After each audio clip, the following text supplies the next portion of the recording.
우리가 인생을 살아가면서 많은 사람을 만나고 또 사람들에게 영향을 받습니다. 그 중에서도 부모님이 가장 큰 영향력을 끼칩니다.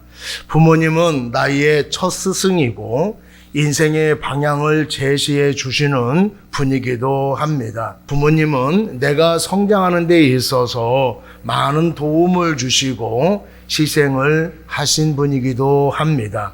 그런 부모님에게 항상 감사해야 하고 잘해드려야 할 것입니다. 그런데 바쁘다는 핑계로 자주 연락하지 못합니다. 찾아뵙지도 못할 때가 많이 있습니다. 그래서 나라에서 이날만큼이라도 부모에게 효도하라고 어버이날을 지정해 놓았습니다. 여러분, 다른 날은 못하더라도 어버이날만큼이라도 시간을 내서 부모님과 즐거운 시간을 보내면서 효도하시기를 바랍니다. 오늘 본문 2절에 보면은 내 아버지와 어머니를 공경하라 라고 말씀을 하고 있습니다. 여기 공경하라 라고 하는 말은 자신을 예속시키고 복종시켜라 라고 하는 말입니다. 우리가 부모를 잘 받들어 섬기는 일 중에 하나는 우리 자신을 부모님께 예속시키고 복종시키는 것입니다. 부모보다 내가 더 많이 배워서 똑똑하다, 내가 경험을 더 많이 했다, 내가 부모보다 힘이 세다 라고 하는 것은 부모 앞에서나 하나님 앞에서나 자랑거리가 되지 못합니다. 아무리 부모가 못 배우고 생활력이 없다 하더라도 자식은 부모에게 순종해야 합니다. 아멘. 그래서 1절에서 자녀들아 주 안에서 너희 부모에게 순종하라 라고 말씀하고 있습니다. 순종하라는 말은 이렇게 하라 저렇게 하라 라고 할 때에 이해하며 그대로 따라 하는 것을 말하는 것입니다. 부모가 원하는 대로 하는 것이 순종인 것입니다. 그런데 단서가 붙어 있습니다. 부모님의 말씀이라도 하나님의 말씀에 어긋나는 것이라면 순종하면 안 됩니다. 주 안에서 순종해야 합니다. 그러나 공경은 시켜서 하는 것이 아니라 자발적인 마음으로 부모를 섬기는 것을 말하고 있습니다. 사람들의 시선 때문에 어쩔 수 없어서 효도하는 것이 아닙니다. 의무감에 부모에게 효도하는 것이 아니라 마음에 우러나서 부모님을 잘해드려야 할 것입니다. 요즘에는 부모를 서로 모시기 싫어서 형제들끼리 다투는 일이 많이 있습니다. 모실 수 없다라고 핑계를 여러 가지를 대지요. 어떻게 하든지 모시지 않으려고 하는 것입니다. 그런데 어떤 자식은 어려운 형편에도 부모님을 모시고 삽니다. 부모님 모시느라고 힘들고 불편하지 않습니까? 라고 그러면은 자식으로서 당연한 것인데요 라고 말을 합니다. 세상에 아름다운 것이 많이 있지만은 낳아주신 부모를 모시면서 공경하는 것이 가장 아름답습니다. 아멘. 여러분, 내 부모를 존경하고 즐겁게 해드리기 위해서 힘쓰는 여러분 되기를 바랍니다. 우리가 왜 부모를 공경해야 되는지를 본문을 통해서 살펴보려고 합니다. 오늘 첫 번째로 생명을 주신 분이기에 부모를 공경해야 된다라고 말씀을 하고 있습니다. 어떤 부모님은 많이 배우고 인품도 좋으시고 돈까지 많은 부모도 있습니다. 그런 부모라고 하면은 내 부모인 것이 자랑스럽게 여길 것입니다. 그런데 어떤 부모는 배우지도 못하고 가진 것도 없고 개팍한 분도 있습니다. 어떤 분은 인품이 좋으신데 가진 것이 없는 분이 있는가 하면은 인품은 좋지 않은데 가진 것이 많은 분도 있습니다. 이런 부모 밑에서 성장하게 되어지면은 사춘기 때 힘든 시간을 보냈을 것입니다. 이런 가정에 왜 태어났는지, 이런 환경에서 왜 살아가야 되는지를 불평하고 원망합니다. 많은 것을 가진 집에서 태어나면은 성장 과정이 달라서 사회에 나오면은 출발점이 다릅니다. 잘 될 확률도 높습니다. 그런데 꼭 그렇지만은 않습니다. 가난한 집에 태어나면은 하고 싶은 것도 하지 못하고 힘들게 살아가야 합니다. 힘들게 살아왔다고 해서 다 불평하거나 못 사는 것은 또 아닙니다. 누구든지 좋은 부모 밑에서 좋은 환경에서 자라고 싶습니다. 태어날 때에 좋은 부모 밑에서 태어나면은 다 좋겠지만은 내가 선택할 수 있는 것이 아닙니다. 부모가 자식을 선택해서 낳을 수 있는 것도 아닙니다. 태어나고 보니까 이 가정이었고 이 부모였습니다. 내 부모가 어떤 분이든 내가 어떤 환경에서 태어났든 이 세상에 살 수 있는 기회를 주신 분들입니다. 이분들 때문에 세상에서 시작할 수 있는 기회를 얻은 것이지요. 나머지는 나의 몫입니다. 어떤 사람은 회사에서 일할 수 있도록 한 번만 기회를 달라라고 말하는 사람도 있습니다. 높은 자리가 아닙니다. 자기가 하고 싶은 일을 해달라고 하는 것도 아닙니다. 단지 일할 수 있는 기회를 달라고 애원을 합니다. 이렇게 해서 기회를 얻으면은 자신의 실력을 보여주기 위해서 최선을 다합니다. 열심히 하다 보면은 인정받게 됩니다. 또 자신이 원하는 일도 할 수 있을 것입니다. 우리는 환경을 극복하기 위해서 노력하기보다는 원망하고 불평하며 살아왔습니다. 어떤 부모 밑에서 태어났던 우리가 알아야 할 것은 그 부모 때문에 이 세상에 태어났다라고 하는 것입니다. 어떤 부모이든지 간에 이분들이 아니었다라면은 나는 이 세상에 태어날 수가 없었습니다. 그러니 부모가 나를 낳아주신 것에 감사하시는 여러분 되기를 바랍니다. 부모가 나를 낳아주신 것만으로도 부모를 공경해야 할 것입니다. 그뿐입니까? 그동안 나를 부모님이 키워주셨습니다. 흡족하게 세상의 것으로 키워주지 못했지만은 그래도 부모의 사랑과 손길로 성장하게 되었습니다. 자식들을 배불리 먹이려고 당신은 안 먹고 물로 배를 채울 때도 있었습니다. 식사를 하더라도 부뚜막에서 아무렇게나 주실 때도 있었습니다. 돈이 없어서 소고기는 못 먹고 돼지고기를 먹을 때에 살은 자식들을 주시고 비계는 어머님이 드시면서 나는 비계가 더 맛있다라고 하시면서 드셨습니다. 무엇이든지 좋은 것을 먹이려고 하셨고 배불리 먹게 하시려고 했던 모습이 어머니들의 공통된 사랑일 것입니다. 한평생 자식을 위해서 헌신하신 분이 바로 부모님이십니다.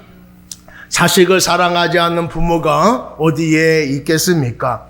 고슴도치도 자기 자식을 사랑한다는 말이 있듯이 아무리 못나고 부족한 부모라도 자식이라면 다 끔찍하게 생각합니다. 한국의 부모님들은 자식을 위해서 어떤 희생이라도 아끼지 않으시는 분들입니다. 먹기 살기도 힘들었지만은 자식을 공부시키기 위해서 힘든 일도 마다하지 않으셨습니다. 어떤 부모는 소를 팔아서라도 자식을 서울로 유학을 시켰습니다. 이렇게 자식이라면은 아끼지 않고 당신들이 할 수 있는 최선을 다하셨습니다. 불면 날아갈까 두렵고 쥐면은 꺼질까 두려워하며 애주증지하면서 키워왔습니다. 우리들이 그런 사랑을 받고 성장한 것입니다. 조선 14대 선조 임금 때에 정치인이요 문인이었던 송강 정철이 지은 훈민가라고 하는 시가 있습니다. 강원도 관찰사로 있을 때에 백성들을 위해서 지은 시라고 합니다. 훈민가의 16수 중에서 일연과 사열의 시가 잘 알려져 있습니다. 현대적인 말로 쉽게 번역을 하면은 이렇습니다. 어버이날 낳으시고 어머님 날 기르시니 두 분이 아니셨으면 이 몸이 어떻게 살았을까? 하늘 같은 그 은덕을 어찌 다 갚으오리이까? 어버이 살아계실 때 섬긴 일을 다 하여라. 지나간 후면 애답다 어찌하리. 평생에 다시 고쳐 못할 일은 이뿐인가 하노라 라고 그렇게 시를 지었습니다. 나를 낳아주시고 길러주신 부모님이 살아계실 때에 효도해야 합니다. 돌아가시고 나면은 후회할 것입니다. 바쁘게 살다가 정신 차려서 이제라도 부모님께 잘해 드려야 되겠다라고 생각을 하면은 부모님은 그때까지 기다려주지 않습니다. 연로하셔서 병중에 있거나 돌아가시고 안 계십니다. 지금 살아계실 때에 건강할 때에 잘해 드리는 여러분이 되기를 바랍니다. 나에게 잘해준 것이 없거나 남겨준 것이 없다 하더라도 부모가 나를 낳아주시고 길러준 것만 가지고도 한평생 부모를 공경해야 할 것입니다. 두 번째로 하나님의 명령이기에 부모를 공경해야 합니다. 2절에 보니까 내 아버지와 어머니를 공경하라. 이것은 약속이 있는 첫 계명이니 우리가 왜 부모님을 공경해야 할까요? 나를 낳아주시고 길러주셨기 때문이기도 하지만은 오늘 말씀에 보면은 부모님을 공경하라고 하나님이 명령하고 있습니다. 성경에서 공경하라라고 하는 말은 부탁이 아니라 명령으로 되어 있습니다. 명령은 나의 생각과 상관없이 반드시 해야 하는 것입니다. 공경의 대상은 오직 하나님과 부모님이십니다. 하나님을 공경하라라고 말씀을 하셨고 부모님을 공경하라라고 말씀을 하셨습니다. 하나님의 백성으로서 살아가려면은 지켜야 할 십계명이 있습니다. 십계명을 보면은 1계명에서 4계명까지 우리가 하나님과 어떤 관계를 맺으며 살아가야 되는지를 말씀해주고 있습니다. 5계명에서 10계명까지는 인간관계를 어떻게 맺어야 되는지를 말씀해주고 있습니다. 인간관계의 첫째 되는 계명이 5계명인데 내 부모를 공경하라라고 말씀을 하고 있습니다. 사람이 살아가는 데 있어서 가장 중요한 것이 바로 부모 공경이라고 말씀하고 있는 것입니다. 인간의 삶의 가장 기초가 되는 것이 부모 공경입니다. 부모님을 공경하지 아니하고 잘 되는 사람 보셨습니까? 부모에게 함부로하는 사람도 잘 되는 사람도 있습니다. 그런데 나중에 보면은 본인도 부모와 같이 자식에게 무시당하고 버림받는 것을 보셨을 것입니다. 가정이 어떻게 질서를 잡고 화목한 가정이 될 수 있을까요? 부모님을 공경하는 데부터 출발된다라고 하는 것입니다. 여러분, 부모님을 공경합시다. 그렇다면은 부모님을 어떻게 공경해야 할까요? 먼저는 부모님을 기쁘시게 해 드려야 할 것입니다. 멀리 떨어져 살고 있으면은 자주 전화를 하거나 집에 들리는 것을 부모님은 기뻐하십니다. 아무개가 이런 거 사주었다라고 하더라라고 그러면은 그거 가고 싶다라고 하는 말씀입니다. 그런 거 사서 뭐하게? 라고 하지 마시고 부모가 원하는 거 사주시는 여러분 되기를 바랍니다. 그리고 용돈을 드리면은 부모님들 엄청 기뻐하십니다. 그리고 부모님의 말씀에 순종해야 합니다. 부모님의 말씀하시면은 또 쓸데없는 소리 하시네, 내가 알아서 할게요 라고 하지 마시고, 예, 잘 알았습니다, 조심할게요 라고 하면은 부모님 엄청 좋아하십니다. 그리고 부모님한테 물어보는 것도 저는 공경이라고 생각합니다. 연세 드시면은요, 집안에서 쓸모없는 뒷방 노인네라고 생각을 하십니다. 자식들에게 짐이 된다라고 생각을 하시지요. 그런데 이런 것은 어떻게 하느냐고 물어보시는 여러분 되기를 바랍니다.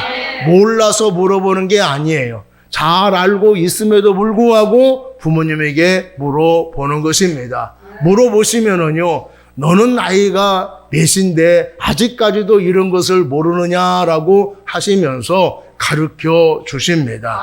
그러면서 아직도 내가 자식들에게 쓸모가 있구나라고 생각하시면서 흐뭇하게 생각을 하십니다. 또 우리가 부모를 공경하면은 부모만 기뻐하는 것이 아니라 또 누가 기뻐할까요? 하나님 아버지가 기뻐하십니다. 골로새서 3장 20절 말씀을 쉬운 말 성경에는 이렇게 번역해 놓았습니다. 자녀들이여 모든 일에 부모에게 순종하십시오. 이것이 주를 기쁘시게 해드리는 일입니다. 우리가 하나님 앞에 나와서 찬송을 드리고 예배를 드리고 기도하는 것만이 하나님이 기뻐하시는 것이 아닙니다. 부모님의 말씀에 순종하면은, 부모님을 잘 공경하면은, 부모에게 효도하면은 이것을 보고 하나님이 기뻐하십니다. 하나님의 명령에 따라 부모님을 공경하는 것을 보면은 하나님도 기뻐하신다라고 말씀을 하고 있습니다. 사람들은요, 자신에게 이익이 되면은요, 망설이지 아니하고 합니다. 세상에 부르면은요, 망설이지 아니하고 쏜살같이 달려갑니다. 그런데 사람들은 하나님의 명령에는 별로 순종하려고 하지 않습니다. 하나님의 명령을 들으면은 어쩔 수 없이 순종하더라도 할 수만 있으면은요, 더디게 순종하려고 합니다. 그러나 믿음의 사람들은요, 자신이 순종할 수 없는 것도 순종합니다. 하나님이 지나친 것을 요구한다 하더라도 즉각적으로 순종합니다. 자신이 생각하는 것과 달라도 망설이지 아니하고 순종합니다. 여러분, 하나님의 명령을 경솔히 여기지 않는 여러분이 되기를 바랍니다. 하나님의 말씀은 무슨 말씀이든지 아멘 하시기를 바랍니다. 텍사스의 한 남자가 아내와 4명의 자녀를 버리고 캘리포니아로 가서 30년 동안 살았습니다. 자식을 한 번도 찾아오지도 않았고 돈을 붙여준 적도 없습니다. 그러다가 이 남자가 돈 한 푼 남기지 아니하고 죽었습니다. 시체를 고향 텍사스에 묻어달라는 유언을 남겼습니다. 텍사스에 살고 있는 자식들은 그 소식을 듣고 분개를 했습니다. 그 사람이 우리와 무슨 상관이 있어? 아버지라고 하는 사람이 우리에게 해준 것이 뭐가 있는데, 이 사람 때문에 어머니와 우리가 얼마나 고생을 했는데 왜 우리가 이 사람을 장례 치르는데 수고를 해야 되며 돈을 써야 하는지 화를 냈습니다. 그러나 신앙심이 깊은 큰아들은 아무 불평도 하지 않았습니다. 그리고 캘리포니아에 가서 아버지의 시신을 운구에 오기 위해서 트랙터를 저당 잡혔습니다. 장례를 다 치르고 난 후에 큰 아들은 동생들에게 성경에는 내 부모를 공경하라고 쓰여 있을 뿐 어떤 부모라는 말은 없단다라고 말을 했다고 합니다. 부모를 공경하는 것은 약속 있는 첫째 계명입니다. 부모님을 받들어서 공경하는 것이야말로 하나님을 진심으로 섬기는 방법이라고 하는 것을 기억해야 합니다. 여러분, 위로 하나님을 섬기고 아래로 부모님을 정성과 마음을 다해서 섬기기를 축복합니다. 부모님 말씀에 순종해서 하나님을 기쁘시게 해드리는 여러분이 되기를 바랍니다. 세 번째로, 복을 받는 비결이기에 부모를 공경해야 합니다. 3절 보면은 이로써 내가 잘되고 땅에서 장수하리라 라고 말씀을 하고 있습니다. 부모님을 공경하면은 일이 잘되고 땅에서 장수한다고 말씀을 하고 있습니다. 신명기 5장 16절 말씀에 보면은 너는 너희 하나님 여호와께서 명령한 대로 내 부모를 공경하라. 그리하면 너희 하나님 여호와가 내게 준 땅에서 내 생명이 길고 복을 누리리라 라고 말씀을 하고 있습니다. 사람마다 잘 되려고 얼마나 노력을 합니까? 하루 종일 밖에 나가서 뼈가 아프도록 이런 수고 저런 수고를 마다하지 않습니다. 그런 수고를 많이 한다고 성공하는 것은 아닙니다. 악착같이 살아서 잘 되는 사람도 있지만은 복은 하나님이 주셔야 합니다. 복은 사람의 노력으로 얻어지는 것이 아니라 복의 근원이신 하나님이 주셔야 합니다. 창세기 12장 2절 말씀에 보면은 하나님이 아브라함에게 내가 너로 큰 민족을 이루고 내게 복을 주어 내 이름을 창대케 하리니 너는 복의 근원이 될지리라 라고 말씀을 하셨습니다. 아브라함은 가난하게 살았던 사람이 아니라 사업이 잘 되어져서 부자로 살았던 사람입니다. 그런데 그에게는 안타깝게도 자식이 없었습니다. 그런 아브라함을 부르셔서 복을 주시겠다라고 말씀을 하고 있습니다. 자식을 주어서 큰 민족을 이루게 하는 복, 세상 사람들에게 복의 근원이 되는 복을 주시겠다라고 말씀을 하고 있습니다. 하나님이 약속하신 대로 아브라함이 그런 복을 누렸습니다. 아브라함이 잘한 것이 아닙니다. 남들보다 노력해서 열심히 살아서 잘된 것이 아닙니다. 하나님이 복을 주신 것입니다.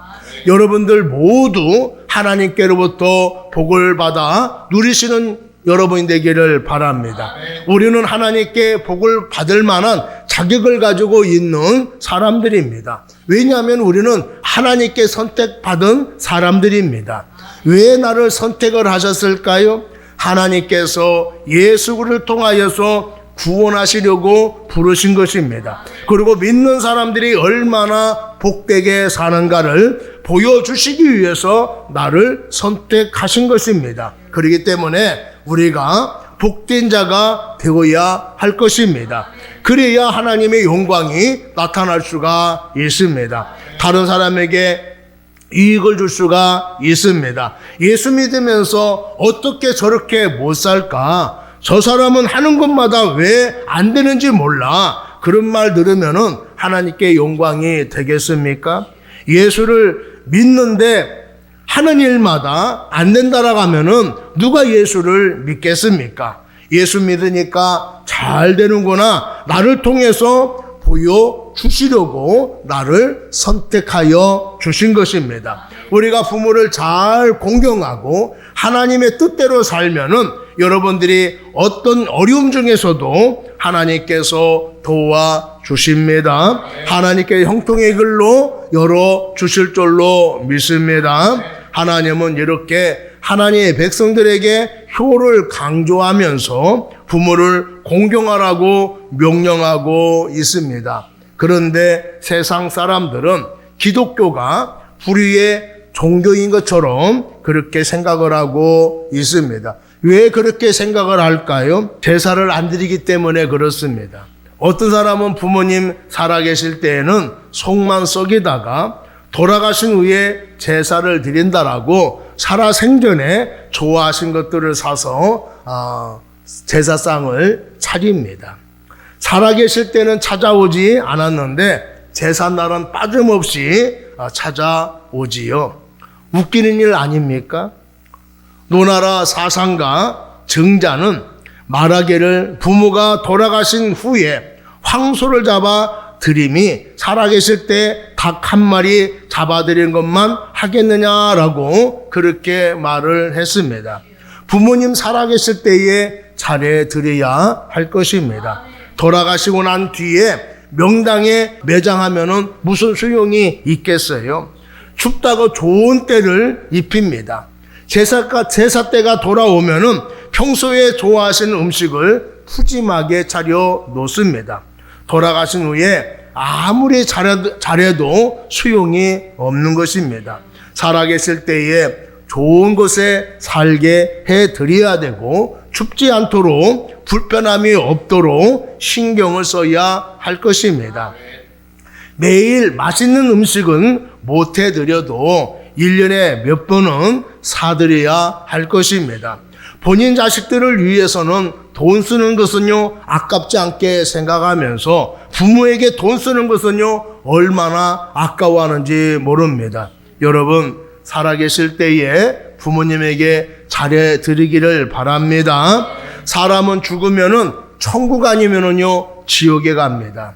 한번 세상을 떠나면은 다시 돌아올 수가 없습니다. 그렇기 때문에 이 땅에서 아무리 제사상을 잘 차려놓는다 하더라도 부모님이 와서 드시는 것이 아니에요. 사도 바울은 세상 사람들의 제사는 귀신에게 하는 것이라고 말씀을 하고 있습니다.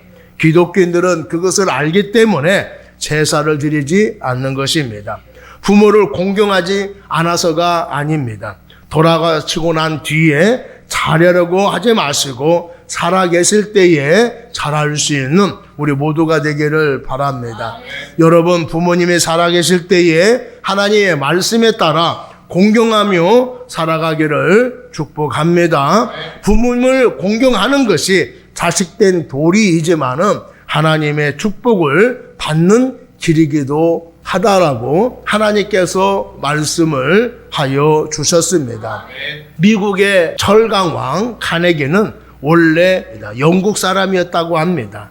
집안이 너무나 가난해서 부모님과 함께 미국으로 이민을 갔습니다. 그런데 미국에서 고생하던 중 카네기가 21살 때 아버지가 돌아가셨습니다.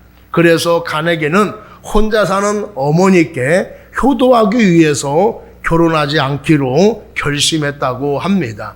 자기가 결혼한 후에 혹시라도 부인이나 자녀들 때문에 어머니에게 불효할 것을 염려했기 때문에 결혼하지 않았던 것입니다.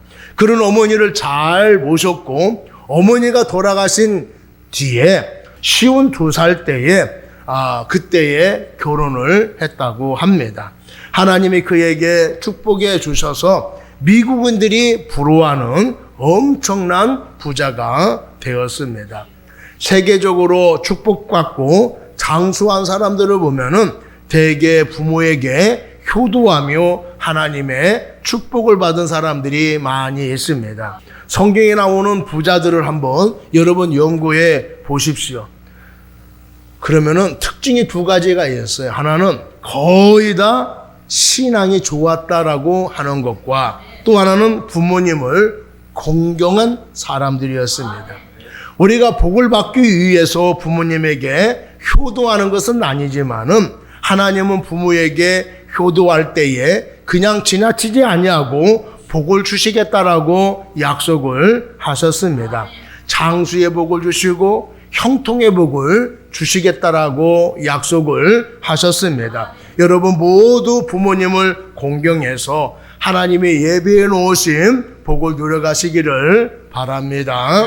철학자 소크라테스는 부모님의 은혜를 모른다면은 너희 친구가 되어줄 사람은 아무도 없다라고 말을 했습니다. 다시 말하면은 부모를 공경하는 사람이 좋은 친구도 생기고 세상에서도 존경받고 성공적인 삶을 살 수 있다라는 말입니다. 우리가 성공적인 삶을 살기를 원한다라면은 무엇보다도 먼저 부모님을 공경해야 합니다. 나를 낳으시고 길러주신 부모님을 공경해야 합니다. 나에게 해준 것이 없는 것 같이 느껴지더라도 나를 이 세상에 태어나게 하신 부모님이기 때문에 감사해야 하고 공경해야 합니다. 우리가 부모님을 공경하는 것은 자식으로서의 마땅한 도리입니다. 그런데 하나님께서 부모님을 공경하라고 명령하셨습니다. 그 명령에 따라서 마음을 다하여 부모님께 효도하시기를 바랍니다. 그리고 부모님을 공경하면은 땅에서 잘 되고 장수하는 축복을 주시겠다라고 약속을 하셨습니다. 부모를 공경하는 사람이 하나님의 축복을 받고 이 땅에서 성공하고 승리합니다. 우리 모두 마음을 다하여 부모님을 사랑하고 공경하기를 축복합니다.